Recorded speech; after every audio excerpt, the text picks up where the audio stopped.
nombre es Jorge Pinto Rodríguez, soy profesor de historia, doctorado en Inglaterra, en la Universidad de Southampton. Me dedico a la historia colonial inicialmente, me dediqué a la historia colonial inicialmente, posteriormente a la historia del siglo XIX y XX en Chile y América Latina, pero particularmente por los años que llevo trabajando en la Araucanía a estudiar las conflictivas relaciones que hay entre quienes llegaron al territorio y el pueblo mapuche, sobre todo la violencia que impuso el Estado en el siglo XIX y las reacciones a esa violencia que hoy día se manifiestan en aquellos grupos que están enfrentando al Estado con la misma violencia con que el Estado los trata a ellos. No se trata de compartir esa experiencia, pero de todas maneras uno entiende por qué hay grupos que han radicalizado su posición y que hoy día están combatiendo la presencia del Estado y lo que ellos llaman las empresas capitalistas que tienen agobiada a la región de la Araucanía. Pero también hice muchos estudios sobre el norte chico, que es mi tierra, sobre las regiones de Coquimbo y Atacama. Actualmente trabajo en la Universidad Católica de Temuco, dirijo un instituto que se llama Tallin Pehuán, que yo lo traduzco como espacio de encuentro. Tallin Pehuán en Mapsungún, espacio de encuentro o reencuentro en realidad. Eh, eso,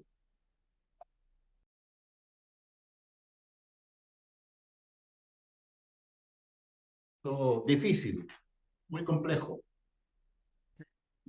Lamentablemente, los 50 años del golpe se cumplen en un momento particularmente difícil para quienes apoyamos el gobierno de la Unidad Popular en los años 70, porque sin duda hemos dado un paso atrás. Yo creo que todos los avances que se habían logrado hoy día parecen estar detenidos y volvemos a encontrarnos con una derecha muy dura que yo creo que en el fondo, si pudieran quienes participan de esas ideas no dar un nuevo golpe, yo creo que no tendrían dudas. Eh, Así veo de difícil y complejo el panorama. Yo creo que estamos enfrentando a una derecha extraordinariamente dura, en algunos casos una derecha que por todos los medios está tratando de generar un sentido de ingobernabilidad, de una delincuencia desatada, de errores tras errores que supuestamente comete el gobierno de Gabriel Boric y que en consecuencia está creando el ambiente necesario para, en lo posible, apropiarse de nuevo del poder, en defensa de algunos intereses que todos nosotros identificamos claramente. Por lo tanto, es lamentable que a 50 años del golpe todavía subsistan aquellos planteamientos que terminaron con la experiencia de la Unidad Popular y con la vida del presidente Salvador Allende.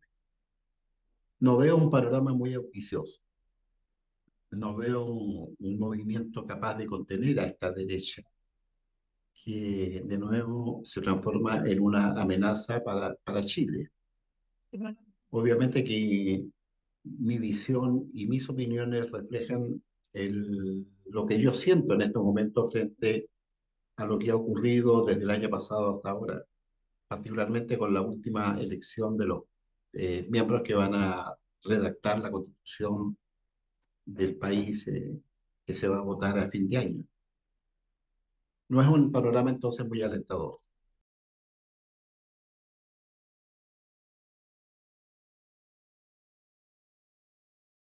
Por ello, yo creo que a los historiadores nos competen dos tareas que son muy necesarias, ¿no? Por una parte, revelar los factores que condujeron al golpe de Estado, todos los factores adversos al gobierno de la Unidad Popular, las gestiones que se hicieron desde Estados Unidos, el apoyo del gran empresariado, el papel que jugó el Mercurio, nos compete a nosotros mostrar esa historia, porque el golpe de Estado no ocurrió por casualidad. Y sin liberar a los militares de la responsabilidad que tuvieron en el golpe de Estado, no cabe la menor duda de que el rol de los civiles que estuvieron detrás de militares no fue fundamental. Y por eso es que nos compete a nosotros, por una parte, mostrar esa historia que muchas veces se ha invisibilizado, aunque hoy día tenemos más conciencia de lo que ocurre. Pero la segunda labor también creo que muy importante es revisar esta historia con un espíritu autocrítico. Sin duda el golpe de Estado fue producto también de una serie de errores que se cometieron durante el gobierno de la Unidad Popular. Sobre todo lo que ha denunciado con tanta claridad Tomás Mulián, eh, en que predominó el voluntarismo, una visión muy equivocada del rol que podían jugar las Fuerzas Armadas y una revolución que se sostuvo más bien en el discurso que en la práctica. Por lo tanto, yo creo que la autocrítica corresponde. Hace una semana atrás presentamos acá un libro de un compañero que militó en el MIR y que sufrió todo lo que significó la represión. Y en esa obra, este compañero hace un recuento muy severo de los errores que se cometieron. Él era militante del MIR, no sé si lo dije hace un momento, ¿no? Había sido oficial de carabineros. Y la verdad es que la autocrítica está acompañando las páginas de sus memorias que nos obligan a meditar hoy día con el propósito de no volver a cometer los mismos errores. Eh, Sin duda la derecha tiene una gran responsabilidad, pero también quienes apoyamos al gobierno de la Unidad Popular, Partido Comunista, Partido Socialista, también cometieron errores y el MIR también, por supuesto que creo que no hizo una buena lectura de las condiciones que estaban imperando en Chile en el momento en que asume el gobierno Salvador Allende. Esas dos tareas yo creo que es necesaria que las asumamos los historiadores.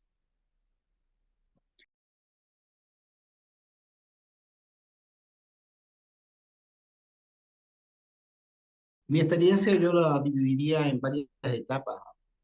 Desde luego, el martes 11 de septiembre fue un día muy dramático. Yo estaba en Valparaíso. Trabajaba en aquellos años en la Universidad de Chile, sede de Valparaíso, en Playa Ancha.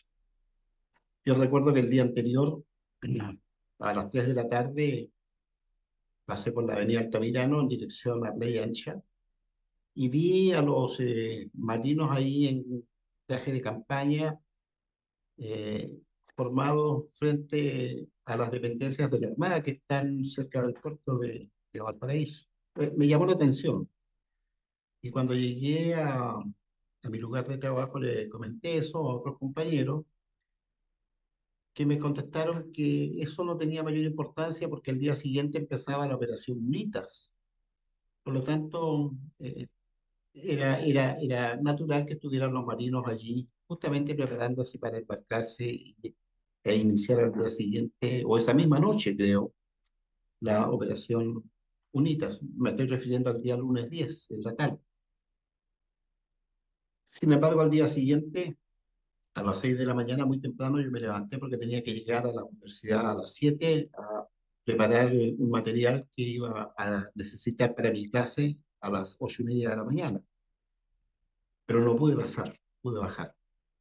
Vivía muy cerca del Plan de Valparaíso yo, prácticamente a unas 2 cuadras de la sector Bellavista.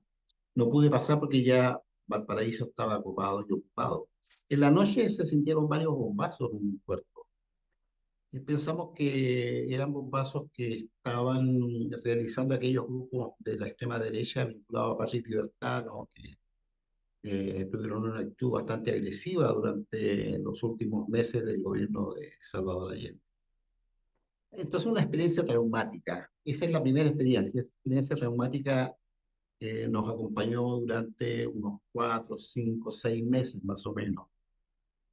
El año 74 yo tuve que empezar a trabajar porque fuimos expulsados inmediatamente de la universidad, tuve que empezar a trabajar en una empresa privada, pero concluye, digamos, esa primera fase de mi experiencia.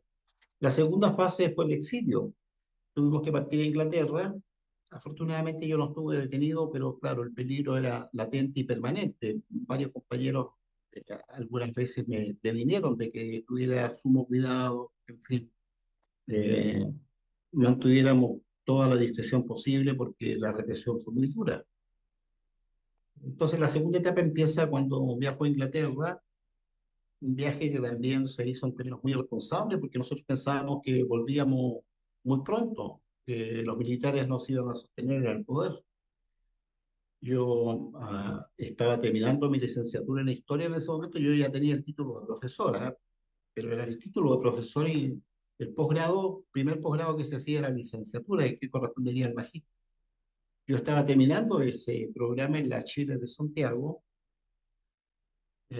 cuando se produjo el golpe e inmediatamente entonces se contactaron con nosotros eh, algunos compañeros de Santiago que estaban en ese momento en Claxo. Claxo y Flaxo funcionaban casi juntos y me ofrecieron una beca en Southampton, en Inglaterra, y partí con un grupo de unos 40 compañeros, yo recuerdo, a comienzos de enero del año 75. Ahí me sumergí en los estudios, cuando me di cuenta que en realidad el golpe de Estado eh, no iba a concluir, o la presencia de los militares en el poder no iba a concluir tan pronto. De modo que tuvimos que quedarnos en Inglaterra. Eh, lo único que queríamos era volver a Chile, en realidad, porque habíamos partido casi con lo opuesto, pensando que volvíamos muy pronto a retomar la tarea una vez que el golpe de Estado terminara con la salida de los militares del poder, que fue la apuesta que hizo, creo yo, la democracia cristiana. Esa segunda etapa también fue muy dura, muy severa. La vida para mí fue muy ingrata en Inglaterra en esa etapa, que fueron alrededor de 4 años, 5 años. Con un breve descanso en España, porque me fui a trabajar al Archivo General de Indias de Sevilla y ahí permanecí casi 7, 8 meses. Yo estaba con mi familia. Eh, en ese tiempo mi esposa y mis 2 hijos pequeños. Después hay una etapa que es el retorno a Chile. El retorno a Chile que significó tener que trabajar en oficios muy distintos a los que habitualmente yo había ejercido. Después de un año de haberme logrado reincorporar a la universidad, pero me expulsaron por segunda vez. Entonces ahí empieza otra etapa en la que me ganaba la vida yo vendiendo artesanía en la calle. Y finalmente la última etapa es la etapa en la que ya logro entrar a la Universidad de la Frontera, gracias a un coronel de ejército que abrió las puertas de la universidad, que fue el único rector militar que fue exonerado de la universidad, coronel Barrientos. Él abrió las puertas de la universidad y entramos varios profesores que teníamos pasado, según algunos, no, de dudoso comportamiento. Eh, Ahí empieza ya una etapa distinta, siempre el temor de que nos fueran a expulsar de la universidad de nuevo, andando con mucho cuidado, pero realizando una actividad política que de todas maneras dejó huella. Y ya finalmente, una vez que se recupera la democracia, obviamente la situación se calmó, se tranquilizó y hemos podido llevar una vida, yo diría que normal, pero con mucha desesperanza en estos momentos, porque la transición no avanzó como hubiésemos querido y la verdad es que las condiciones tampoco lo permitieron. Y hemos llegado al momento de hoy, 50 años después del golpe, ¿no? A una situación que yo describía al comienzo de la entrevista, ¿no? Una situación que no es de las mejores. Eso les puedo contar de mi experiencia. En Inglaterra tuve la oportunidad de vincularme con varios compañeros que salieron de Valparaíso, otros que salieron de Santiago. Formamos un grupo de historiadores por una parte y por otra parte también los grupos locales de solidaridad con Chile. En ese sentido, una enorme gratitud hacia Inglaterra. aunque, claro, no vivimos del todo bien allá porque pensábamos volver, pero después en otras ocasiones cuando he vuelto a Inglaterra he descubierto un país que en ese momento no vi con los ojos con que los veo hoy día. Eso por mí.